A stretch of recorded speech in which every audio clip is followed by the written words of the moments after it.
I had not met Dan prior to like a few conferences ago, but suddenly he's everywhere. So, yes, a fairly important message to share, and I think you should give it up for the roaming Elixir evangelist, Dan Janowski.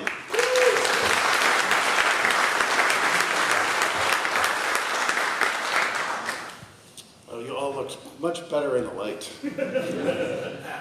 So I'm Daniel Janowski.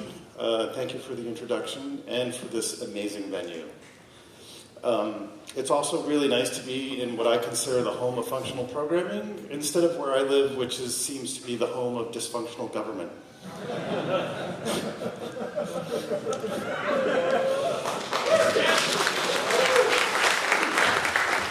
So keep that in mind, because it does actually play into this a little bit. Okay. So I'm going to try to not look at my notes very much, but I have to be honest, I have not really practiced this very much because it keeps evolving. It seems like every day there's something new. So what I'm going to talk with you about is how our collective direction requires collective thinking and collective action. And to arrive at a desirable shore, we must navigate with intent. Okay, so to Lars's comment, so I've spent about a decade with Elixir, and in that time I've done a whole variety of things, but as my last contract was coming to a close this past January, there were some themes that concerned me. So I started digging in a little bit, and I found that I had more questions than answers. So it has evolved into my one-year mission to understand the challenges that we face. And for now, I have a mission instead of a job. Okay, so let's start with some fundamentals. So we are free and open source software. But really, what does that mean? If you focus on the cost, the free part, you can easily end up with this scenario. You add a dependency to your project, then maybe there's never an update to it. There's never a bug fix. There are bugs. You need a feature. At that point, it's up to you to do the work to fix that thing if there's no maintenance. So this is not a standard problem, this is a standard problem, but we have a lot of dedicated volunteers that put time and effort into the projects that they've started. But that means also volunteers are doing a lot of heavy lifting.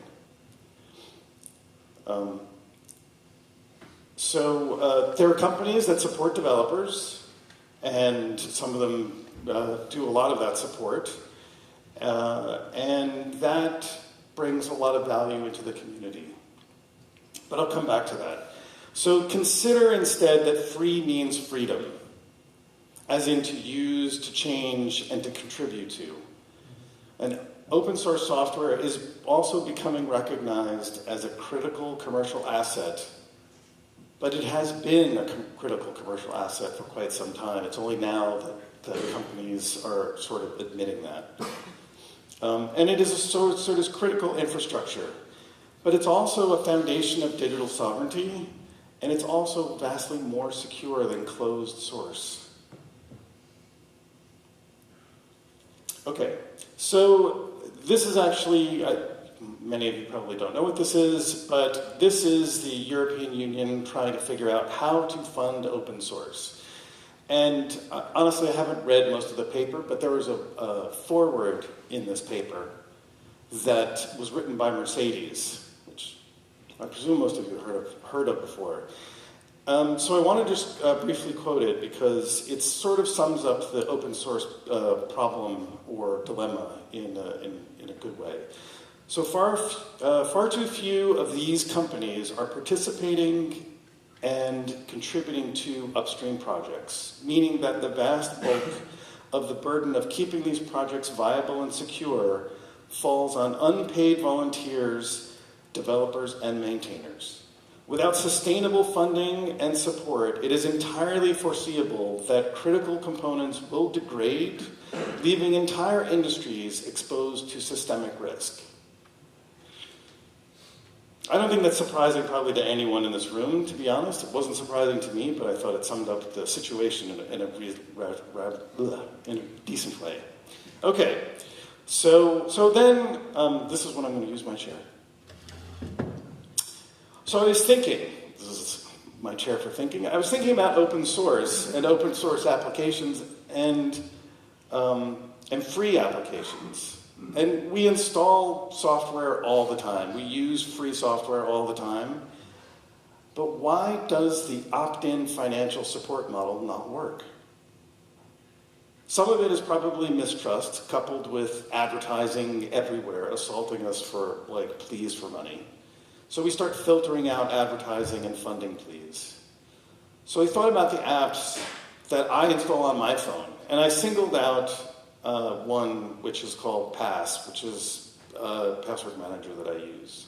It has no fee, it has no advertising, and then I realized how I'm as much the problem as anyone else, and that I had been remiss, and I promptly found the link to the developer and I sent them money. But there are others too, and I'm sure that any one of you could sit down and contemplate the same thing and realize, oh, I'm really benefiting from this thing, but I don't support it in any active way. So I think part of the problem is we have to go beyond open source. Open source alone is not enough. It's a great model for autonomous innovation, but it doesn't have any useful model of sustainability. Any model for reciprocity. In the old days, you would buy software, and you would pay the vendor for the software, and that's how the model worked. But with open source, this just doesn't exist. It's an honor system. And if we were all just enthusiasts and hobbyists, that would be great. And as developers, we enjoy this ecosystem, but as wage earners and companies, there are challenges. It does not resolve many of the boring issues that make things complete and secure. So, platform languages like Java and JavaScript and Swift see large, consistent inflows of money to invest in their platform by their platform companies. So platforms like iOS, macOS, Android, Windows, web browsers, and so on. But we're not a platform language, so we do not have that consistent income. So we don't see the support that they get. We, the people who are interested in this platform, it's up to us to figure out how to fund it and how to support it.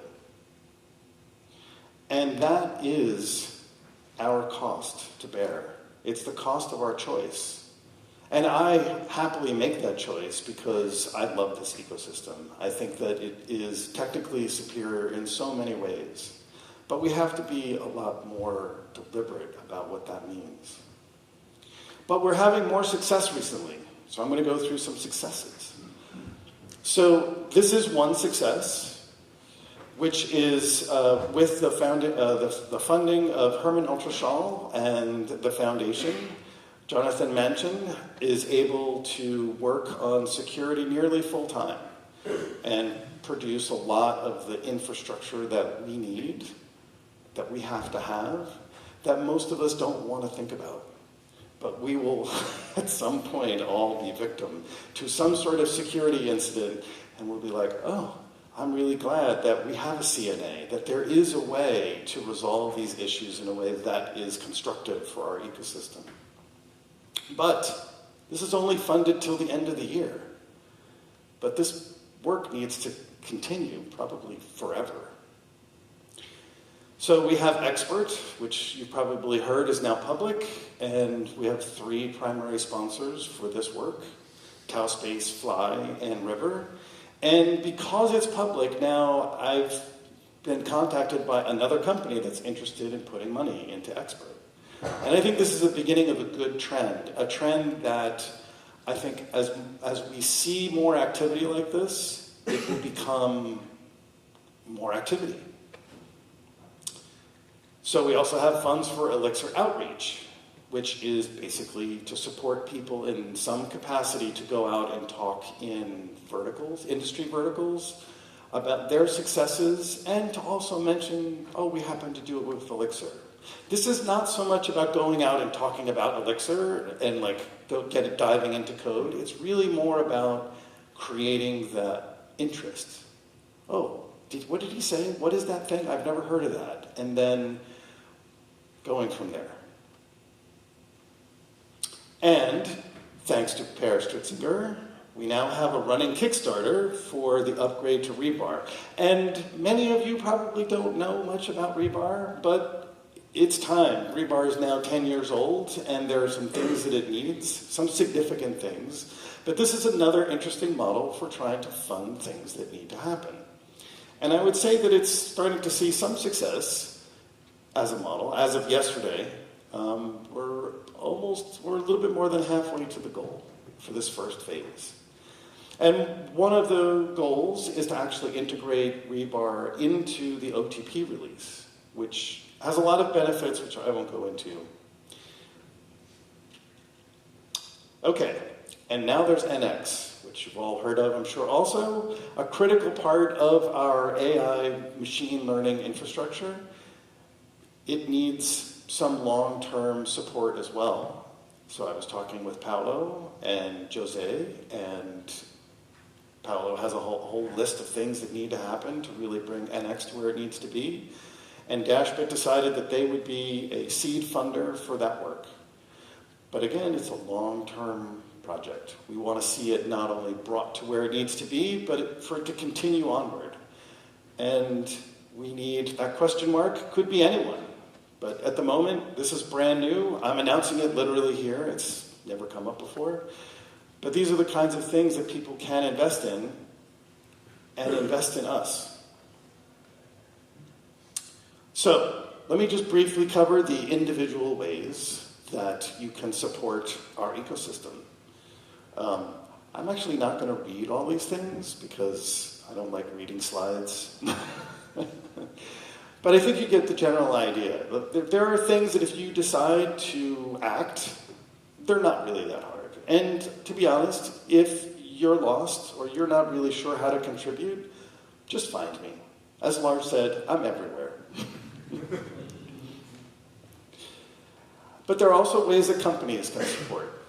And I think this is really an important part of what we need to kind of adopt globally as an idea. One of them is for companies to allocate resources of their current employees to work on projects very deliberately. We all benefit from these various projects, and some companies benefit vastly more from some of them than others, and they should. And there are many examples of companies that do this. Actually, Olympic is a really good example of investing in Ash.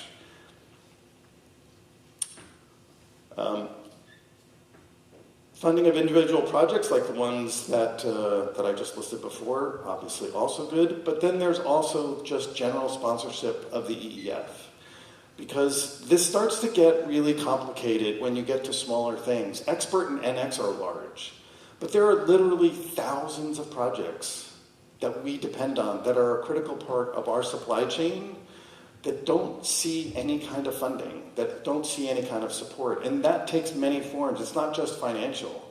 There's just basic infrastructure, like project management. Like what needs to be done next? What are the important things? We have a list of all these PRs and all these bugs.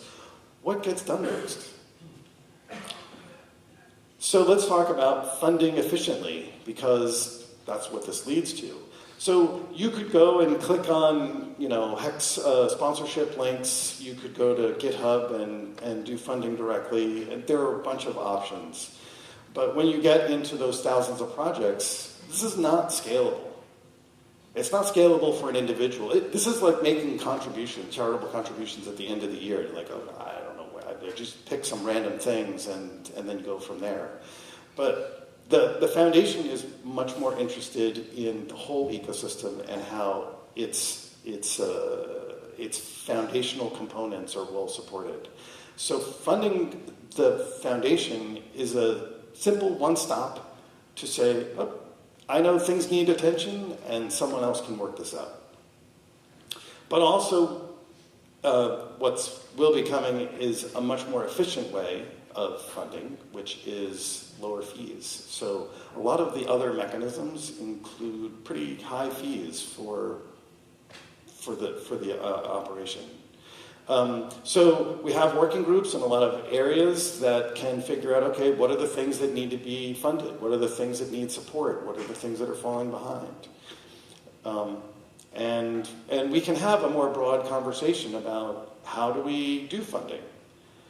And some things are abandoned or see like no maintenance. We need to identify those things and figure out how to get them into a maintained state. But the key here is to share the load. So many of you probably have started projects and are the solo maintainers of those projects. And it's sort of like the key man problem. You know, if you want to go on vacation from work and you're the only one that knows how to do a thing, you're like, okay, I have to make all these provisions to ensure that I can enjoy my vacation. And while there isn't a responsibility for volunteer projects, it would be really good for people to have backup and for there to be shared load. And this also goes for companies too. A company shouldn't be the only one that's doing major investment into a particular infrastructure project, like security. It creates single points of failures, and it's much better to share the cost and the risk as well as the benefits. So we can, the result of this is we can take on much more ambitious projects. A project that a company will not take on by themselves, but as an ecosystem we can take on. So this is an interesting Latin term which literally means holding the infinite, and it basically means the capability of achieving goals by the force of many instead of a single individual. But we are developers and we are independent thinkers, and we don't necessarily have this tendency, but we do need to think bigger. So I'm going to suggest, let me follow my notes here. So a community is a group of people living together in one place. And I think that's why we call this a community. So it describes what we have been and what we are today, but it is not enough if we want to go further. If we want greater acceptance and adoption, we need to do something different, something bigger that brings us together to make the most of our resources and to spread the load and the outcomes. So a society includes the missing organization, the joining of purpose and action. If we broadly adopt this view, then we can enable the EEF by participating in it and having the intention of building our future. So our community organization, the Erlang Ecosystem Foundation, is our forum. We have voices there, our companies have voices there. It is a place that reflects our community, but only if we all join. We can build sustainable and balanced governance and infrastructure. We can define our goals. We can adopt our means. We can achieve those goals. And all of this to further the relevance of our chosen language. The question is, do we trust each other enough to engage with each other to get bigger things done? Do we recognize that it is in our best interest to work together, plan together, to depend on each other? We need roads and bridges and utilities. But as Tom quipped yesterday, the developer ethos is to figure things out ourselves. But we need to figure out things together. And we will need trust. This is not an easy road. We will have to find balance for consolidating our goals and efforts. We will need to consolidate. But too much consolidation requires too much control. It can lead to intolerance and loss of freedom. and can lead to splintering, which is just another word for fragmentation. Too much freedom, though, leads to lots of fragmentation and undermines the leverage of combined and coordinated efforts. So we must find this balance together, enabling new ideas while driving long-term goals and fundamental infrastructure. But we can pretend we don't need it, or we can't afford it. Joining up and joining in can be difficult. But look around. Well, it's dark, but look around and reflect on the enjoyment of this experience we're having together in exploring and discovering new steps with our technology, and on the enjoyment we experience being together at dinner and the pub. In a world seemingly hell-bent to oppress and erode human rights, we can choose to build a society without borders or time zones, where we can invest in ourselves and each other and work to ensure our future happiness by building the technology, process, and infrastructure that will enable our chosen language to thrive and grow, to sustain both us and our society of Elixir. We are traveling together on this timeline. Every destination is the beginning of a new journey. Every step is an arrival and a departure. Do we choose each step together, or do we grope for steps by pretending our fates are not highly entangled? Thank you.